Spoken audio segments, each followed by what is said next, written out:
খালি গাছ-গাছালি না। আসলেতে এই উত্তাপটা বৃদ্ধি হওয়ার কারণ আমাদের এইখান থেকে পৃথিবীর মধ্যে আমাদেরকে যেটা বায়ুমণ্ডলের ৪ টা স্তর আছে। ট্রপোস্ফিয়ার, থার্মোস্ফিয়ার এই ৪ টা স্তর আছে আমাদের। পৃথিবীর ১,০০০ কিলোমিটার উচ্চতার এই স্তরটা আমাদের বিওপি আছে। সেটার মধ্যে আমাদের যেটা গ্যাস থাকে বিভিন্ন ধরনের। সেই ট্রপোস্ফিয়ারের মধ্যে বেলেগ ধরনের গ্যাস, তার উপরে আছে সবের উপরে একটা আছে থার্মোস্ফিয়ার। সেইখানে একটা স্তর আছে সেটার নাম হলো ওজোন।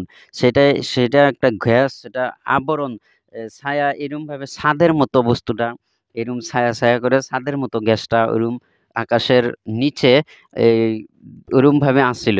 আ থাকার পরে যেই ওজোন গ্যাসটা সেটা ওইরকমভাবে স্থগিত আছে।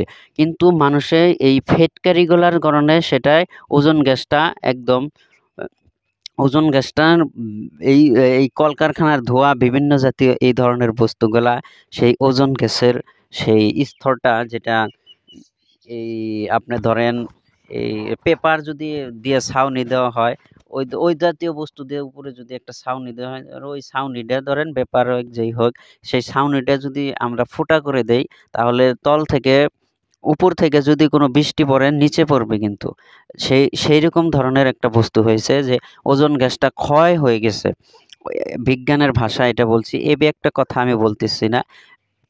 অ্যা একটা কথা আপনারা মনে করবেন না। সেটা ক্ষয় হওয়ার কারণে সূর্যর যেটা প্রভাব, অতি বেগুনিয়া রশ্মি, খারাপ জাতীয় পদার্থর রশ্মি, সেটা ডাইরেক্টলি পৃথিবীর মধ্যে পড়ে। সেটা পৃথিবীর মধ্যে পড়ার জন্য এই এই মানুষের রোদটা এত ক কঠিনদায়ক হইছে।